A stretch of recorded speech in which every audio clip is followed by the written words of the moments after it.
Après plusieurs mois, les manifestations en faveur de la démocratie à Hong Kong ne semblent pas vouloir s'arrêter. Les protestations ont commencé en juin à propos de projets gelés par la suite, et finalement retirés en septembre qui auraient permis l'intégration de Hong Kong dans la Chine continentale. Mais elles se sont maintenant propagées pour refléter des demandes plus larges de réformes démocratiques. Il y a beaucoup de raisons dont certaines remontent à des décennies qui aident à expliquer ce qui se passe. C'était une colonie britannique pendant plus de 150 ans, et une partie, l'île de Hong Kong, a été cédée au Royaume-Uni après une guerre en 1842.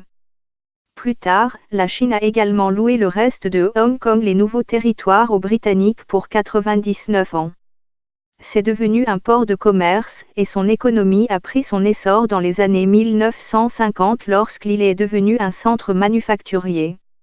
Le territoire était également populaire auprès des migrants et des dissidents fuyant l'instabilité, la pauvreté ou la persécution en Chine continentale.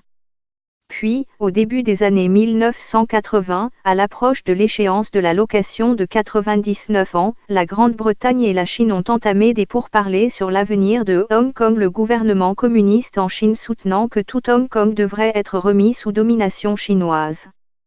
Les deux parties sont parvenues à un accord en 1984 qui prévoyait le retour de Hong Kong en Chine en 1997, selon le principe un pays, deux systèmes. Cela signifie que tout en faisant partie d'un seul pays avec la Chine, Hong Kong jouirait d'un haut degré d'autonomie, sauf dans les affaires étrangères et de défense pendant 50 ans. En conséquence, Hong Kong a son propre système juridique et ses propres frontières, et les droits, y compris la liberté de réunion et la liberté d'expression, sont protégés. Par exemple, c'est l'un des rares endroits du territoire chinois où l'on peut commémorer la répression de la place Tiananmen en 1989, où les militaires ont ouvert le feu sur des manifestants non armés à Beijing. Hong Kong jouit toujours de libertés inconnues en Chine continentale, mais les critiques disent qu'elles sont en déclin. Les groupes de défense des droits ont accusé la Chine de s'ingérer dans les affaires d'Hong Kong, citant des exemples tels que des décisions de justice qui ont condamné les législateurs pro-démocratie. Ils ont également été préoccupés par la disparition de 5 libraires de Hong Kong et d'un magnat. Tous sont finalement réapparus en détention en Chine.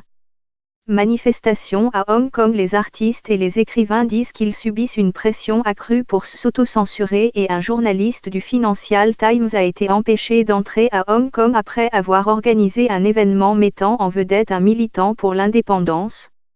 Le dirigeant de Hong Kong, le chef de l'exécutif, est actuellement élu par un comité électoral de 1200 membres, un organe pour la plupart pro-Pékin, choisi par seulement 6% des électeurs éligibles. Les 70 membres de l'organe législatif du territoire, le Conseil législatif, ne sont pas tous directement élus par les électeurs de Hong Kong. Certains membres élus ont même été radiés après que Pékin eut rendu une décision de justice controversée qui les a effectivement disqualifiés. La mini-constitution de Hong Kong, la loi fondamentale, dit qu'elle devrait en fin de compte à la fois le dirigeant et le conseil législatif devraient être élus d'une manière plus démocratique, mais il y a eu des accords sur ce à quoi cela devrait ressembler. Le gouvernement chinois a déclaré en 2014 qu'il permettrait aux électeurs de choisir leurs dirigeants à partir d'une liste approuvée par un comité pro-Pékin, mais les critiques ont qualifié cette liste de démocratie factice et elle a été rejetée par l'Assemblée législative de Hong Kong.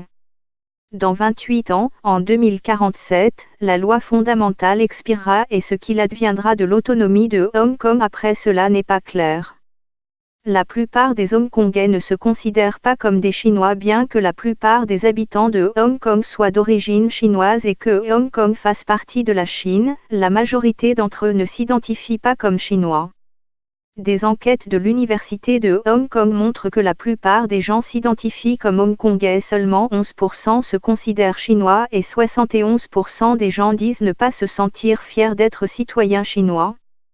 Plus les répondants sont jeunes, moins ils sont fiers de devenir citoyens chinois et plus ils sont négatifs à l'égard de la politique du gouvernement central à Hong Kong, indique le programme d'opinion publique de l'université. Les hongkongais ont décrit les différences juridiques, sociales et culturelles et le fait que Hong Kong a été une colonie distincte pendant 150 ans comme des raisons pour lesquelles ils ne s'identifient pas avec leurs compatriotes en Chine continentale. Il y a également eu une montée du sentiment anti-chinois à Hong Kong ces dernières années, les gens se plaignant de touristes grossiers qui ne respectent pas les normes locales ou qui font grimper le coût de la vie. Certains jeunes militants ont même réclamé l'indépendance de Hong Kong de la Chine, ce qui inquiète Pékin. Les manifestants estiment que le projet de loi sur l'intégration, s'il est adopté, rapprocherait le territoire du contrôle de la Chine. Hong Kong deviendra une autre ville chinoise si ce projet de loi est adopté, a déclaré un manifestant de 18 ans, Mike, à la BBC. En décembre 2014, alors que la police démantelait ce qui restait d'un site de protestation pro-démocratie dans le centre de Hong Kong, les manifestants ont chanté « Nous reviendrons ». Il y a une riche histoire de dissidence à Hong Kong, qui remonte encore plus loin que ces dernières années. En 1966, des manifestations ont éclaté après que la Star Ferry Company a décidé d'augmenter ses tarifs. Les manifestations ont dégénéré en émeutes, un couvre-feu complet a été décrété et des centaines de soldats sont descendus dans la rue. Colère dans les rues de Hong Kong. Manifestations à Hong Kong. Les manifestations se poursuivent depuis 1997, mais aujourd'hui, les plus importantes ont tendance à être de nature politique et mettent les manifestants en conflit avec la position de la Chine continentale. Bien que les Hongkongais jouissent d'une certaine autonomie, ils ont peu de liberté de vote, ce qui signifie que les protestations sont l'un des rares moyens dont ils disposent pour faire entendre leur opinion. De grandes manifestations ont eu lieu en 2003, jusqu'à 500 000 personnes sont descendues dans la rue et ont conduit à l'abrogation d'un projet de loi controversé sur la sécurité, et des marches annuelles pour le suffrage universel ainsi que des marches en souvenir à la répression de la place Tiananmen font partie du calendrier du territoire.